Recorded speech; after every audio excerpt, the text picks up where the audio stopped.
प्यारे बच्चों, हिंदी की इस कक्षा में आपका स्वागत है। आज हम हिंदी की इस कक्षा के दौरान हिंदी के प्रयोगवादी कवि तार सप्तक में सम्मिलित गजानन माधव मुक्तिबोध के द्वारा लिखित उनकी काव्य संग्रह भूरी भूरी खाक धूल में संकलित सहर्ष स्वीकारा है कविता का अध्ययन करेंगे। अध्ययन से पहले हम आपको ये बताना चाहते हैं कि गजानन माधव मुक्तिबोध यद्यपि उनकी जो कविताएं होती थी वो लंबी कविताएं लिखने के बहुत ही मर्मज्ञ थे, लंबी कविताएं लिखने के शौकीन थे। फिर भी उन्होंने जो काव्य संग्रह दिए उनमें से भूरी भूरी खाक धूल जो उनका काव्य संग्रह है उसकी एक छोटी सी कविता आपके पाठ्यक्रम में सम्मिलित है जिसका शीर्षक है सहर्ष स्वीकारा है। प्यारे बच्चों, सबसे पहले तो इस शीर्षक का अर्थ ही समझ लेना बहुत ज़रूरी है, क्योंकि इस सहर्ष स्वीकारा है ऐसे शीर्षक में हर्ष के पहले स उपसर्ग लगाया। कवि के कहने का अर्थ है कि जीवन में स्वीकारना और सहर्ष स्वीकारना इन दोनों में बहुत अंतर है। स्वीकारना किसी भी बात को स्वीकार कर लेना बगैर काट छांट के, बगैर प्रत्युत्तर के, उसको हूबहू वैसे का वैसे स्वीकार कर लेना। और दूसरा सहर्ष स्वीकारना, किसी भी बात को खुले दिल से, आनंद के साथ, आनंदित मन से, सहर्ष भाव से उसको स्वीकार कर लेना बगैर किसी अवरोध के, बगैर किसी बाधा के, बगैर किसी रुकावट के। तो कवि ने शीर्षक दिया है सहर्ष स्वीकारा है। इस प्रस्तुत पद्यांश में काव्यांश संख्या 1 के अंतर्गत आप देखेंगे कि इसमें कवि एक अव्यक्त प्रेमिका की बात करता है, अव्यक्त प्रेमी की तरफ इशारा करता है। वो प्रेमी कौन हो सकता है, यही एक रहस्य का विषय बना हुआ है। अब ये रहस्य कैसा कि वह प्रेमी, अब प्रेमी जिसकी भावना जैसी हो, जैसा जो सोच रहा हो, इसके रहस्य का बिंदु है, रहस्य का विषय है। और कवि भी प्रयोगवादी कवि है। कवि ने एक नया नवेला प्रयोग किया, इसमें रहस्य डाल दिया। अब रहस्यवादी कवि अर्थात वह दिवंगता माँ भी उसकी प्रेमिका हो सकती, प्रेमी हो सकता है, जिसके लिए कवि ने अपनी ये रचना लिखी जिसको लिखा सहर्ष स्वीकारा है। वो प्रेमी उसकी, वो प्रिय उसकी दिवंगता माँ हो सकती है, उसकी पत्नी हो सकती है, या फिर उसकी प्रेयसी हो सकती है, कोई भी हो सकती है। तो कवि ने यहाँ पर लिखा अपनी उस प्रेमी के प्रति कवि की ये उक्ति है कि जिंदगी में जो कुछ है, जो भी है, सहर्ष स्वीकारा है। इसलिए कि जो कुछ भी है, जो कुछ भी मेरा है, वह तुम्हें प्यारा है। गर्वीली गरीबी यह गंभीर अनुभव सब, यह विचार वैभव सब, दृढ़ता यह भीतर की सरिता यह अभिनव सब, मौलिक है। इसलिए कि पल पल में जो कुछ भी जागृत है, अपलक है, वो संवेदन तुम्हारा है। ये तुम्हारा शब्द सर्वनाम है। किसकी तरफ इशारा कर रहा है? उस अव्यक्त प्रेमी की तरफ, प्रिय की तरफ। अब वो प्रिय कौन है? उसकी दिवंगता माँ हो सकती है, उसकी पत्नी हो सकती है, या फिर उसकी प्रेयसी हो सकती है जिसको वो प्रेम करता हो। तो यहाँ पर रहस्य है संवेदन तुम्हारा है कि वो सब कुछ तुम्हारी ही संवेदना के फलस्वरूप फलीभूत हुआ है। देखते हैं पद्यांश का अर्थ। कवि कहता है, मुक्तिबोध जी कहते हैं, यद्यपि मुक्तिबोध जी ने अपने चरित्र को भी इस पूरे काव्यांश में उभार कर रखा है। जहाँ पर आप देखेंगे, इसको ध्यान से देखें, भीतर की सरिता अर्थात ऊपर से वो दृढ़ता, यह ऊपर से बहुत मजबूत ठोस ऐसे अडिग भाव के दिखाई देने वाले मुक्तिबोध भी भीतर की सरिता, अंदर में उनका भाव अंदर का भाव बड़ा ही स्वभाव उनका सरल, सुगम और सहज स्वभाव वाले व्यक्ति थे। तो कहीं न कहीं से कवि अपने जीवन की उक्तियों को भी अपने काव्यांश में उतार कर रख देता है। देखते हैं, जिंदगी में जो कुछ है अर्थात हे प्रिय। अब वही सवाल फिर से कि हे प्रिय। अब हे प्रिय संबोधन है किसके प्रति? अव्यक्त प्रेमिका, अव्यक्त प्रिय अर्थात दिवंगता माँ, या फिर पत्नी, या फिर उसकी प्रेयसी।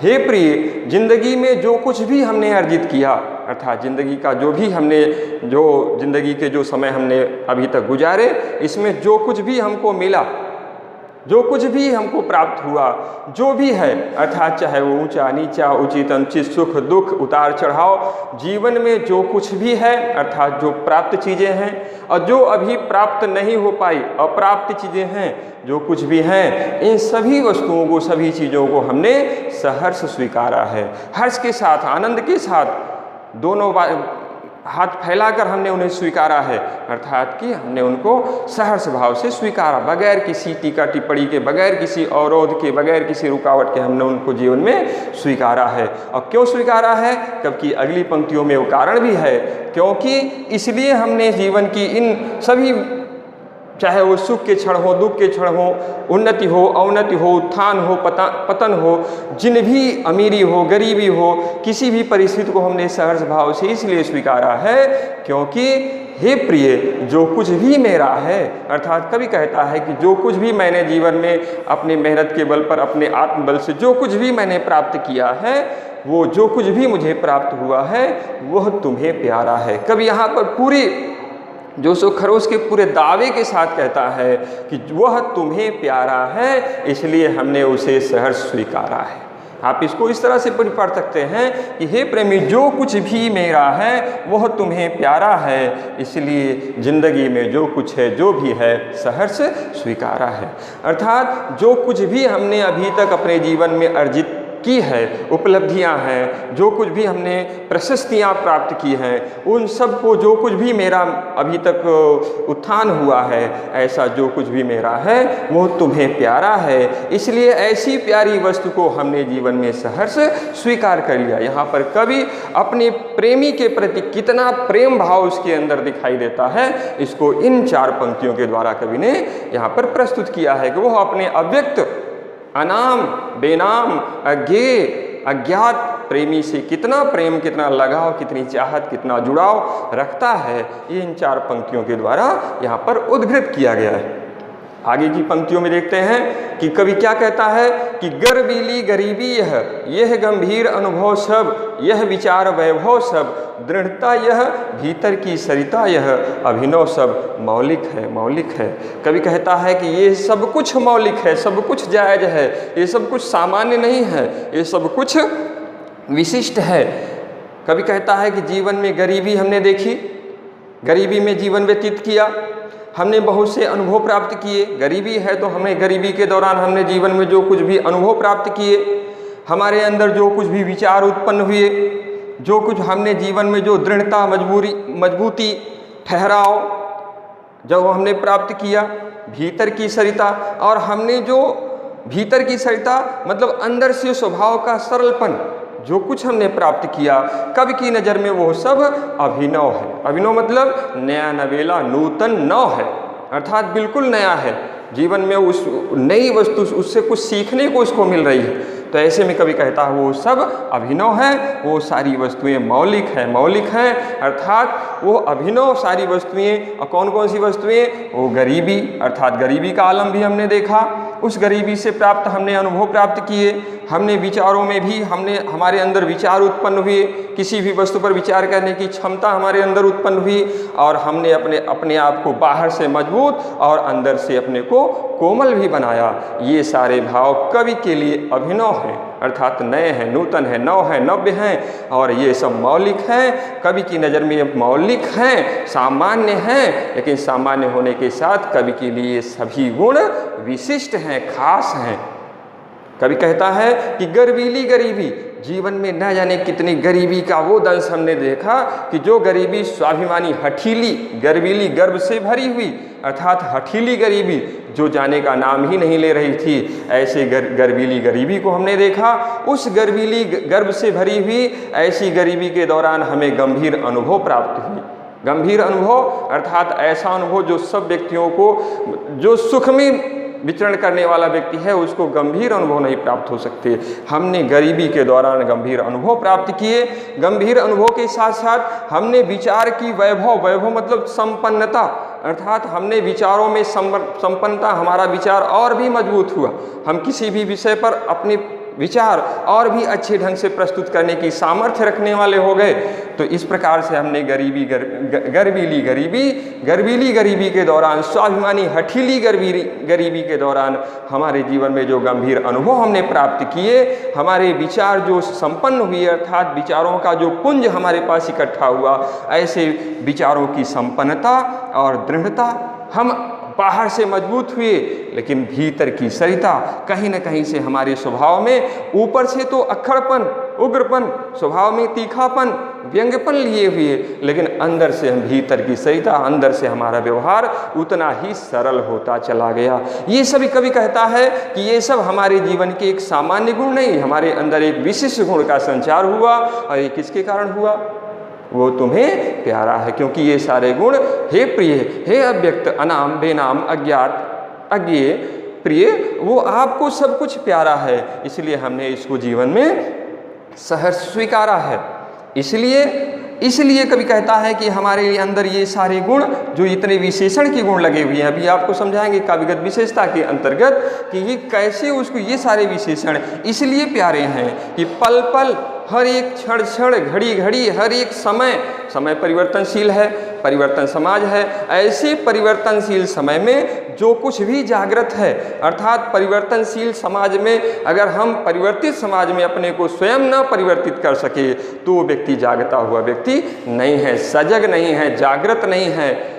ऐसे व्यक्ति कह रहे हैं कि जो पल पल में घटित घटनाएं हैं, जीवन का उत्थान पतन, उन्नति अवनति, उतार चढ़ाव, ये जो कुछ क्रम लगा हुआ है, जीवन का ये जो क्रम चल रहा है, इसमें हे प्रिय जो कुछ भी जागृत अवस्था है, अर्थात जब हम इस बीच में जीवन की घटित इन घटनाओं के बीच में भी अपने आप को अगर हम ठहराव दे पाए हैं, जागृत हैं, सचेत हैं, सजग हैं, तो ऐसे में अपलक है, अपलक बिना पलक गिराए, जिसको बोलते हैं हिंदी में निर्निमेष, बिना पलक झपकाए, हम उसको एकटक देख रहे हैं। एकटक देखना अर्थात बड़े ही गौर से उसको देखना, बारीकी नज़र उस पर रखना।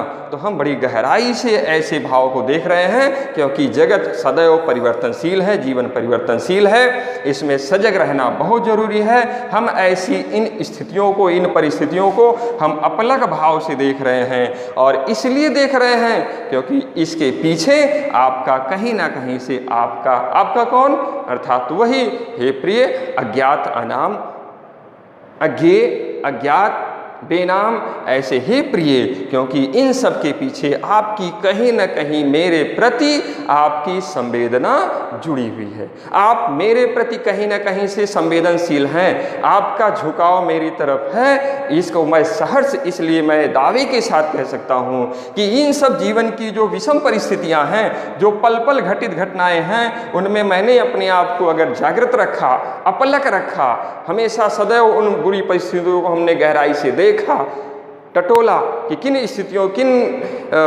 कौन सी ऐसी किन बातों से हम अपने आप को इन विषम परिस्थितियों में भी खड़े रख सकते हैं, जीवन को स्थिरता दे सकते हैं, तो कहीं न कहीं से इन स्थितियों को जन्म देने में हे प्रिय हमारे प्रति तुम्हारा भी संवेदनशील रवैया काम कर रहा है। इसलिए हम कहते हैं, कवि कहता है कि संवेदन कहीं ना कहीं से तुम्हारा हमारे प्रति संवेदनशील रवैया रहा है। इसलिए हे प्रिय जिंदगी में जो कुछ भी लिखा कवि, देखो, जो कुछ है अर्थात जो कुछ प्राप्त है, जो कुछ भी है, जो भी है, बार बार 2 बार दोहराता है, वो सारी की सारी वस्तुएं हमें स्वीकार हैं। और इसलिए भी स्वीकार हैं कि मैं दावे से कहता हूँ जो कुछ भी मेरा है, अर्थात मेरा तेरा का भाव यहाँ समाप्त हो जाता है। अयम निजः परोवेति गणना लघुचेतसाम उदार चरिता नाम तू वसुधैव कुटुंबकम, अर्थात कुछ भी, जो कुछ भी तेरा है, मेरा है, वह तुम्हें प्यारा है। वो मैं भली भांति जानता हूँ कि वो तुम्हें अवश्य ही प्यारा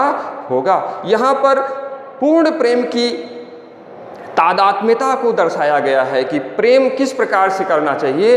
प्रेम में कहीं से अवरोध नहीं होना चाहिए, प्रेम इतना घुल मिल जाए कि जो कुछ भी मेरा है वो तुम्हें प्यारा है। जब सामने वाला व्यक्ति अपने प्रेमी की तरफ इस तरह से दावे प्रस्तुत करे तो उस प्रेम की प्रगाढ़ता में और भी 4 चांद लग जाता है।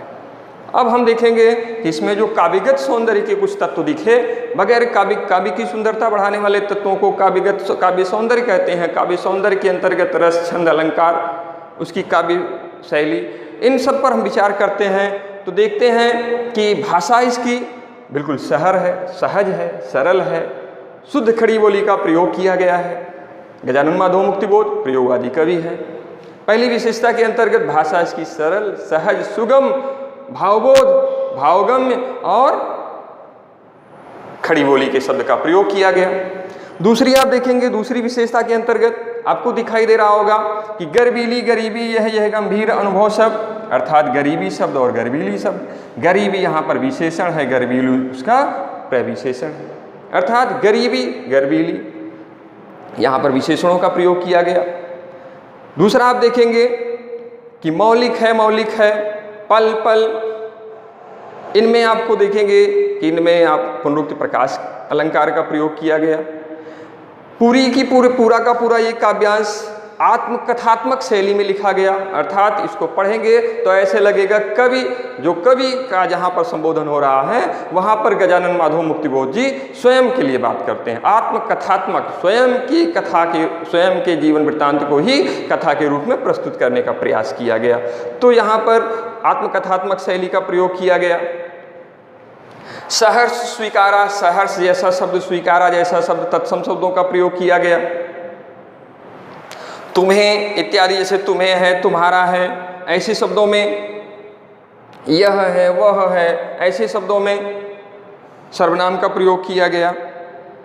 तो यहाँ पर काव्यगत सौंदर्य के अंतर्गत इन बिंदुओं का, जो अभी अमुक बिंदु हमने बताए, इन बिंदुओं, महत्वपूर्ण बात है यहाँ पर ये बात देखने योग्य है कि भीतर की सरिता, इस शब्द के द्वारा कवि ने अपने आत्मकथा वृत्तांत को भी, मतलब आत्मकथात्मक शैली के अंतर्गत इस बिंदु को, इस पंक्ति के द्वारा उन्होंने अपने अंदर के गुबार को भी लिखा कि कवि बाहर से जितना आपको दृढ़ दिखाई दे रहा है, कहीं ना कहीं से उसके अंदर भी भीतर की सरिता, उसके अंदर भी नदी का एक प्रवाह दिखाई दे रहा है, अर्थात नदी जिसका जल कभी ठहरता नहीं है, ऐसे ही उसका जीवन भी बहुत ही सरल है, सहज है, सुगम है, सबको अपने अंदर आत्मसात करने वाला है, ऐसा कवि का यहाँ पर व्यक्तित्व दिखाई दे रहा है।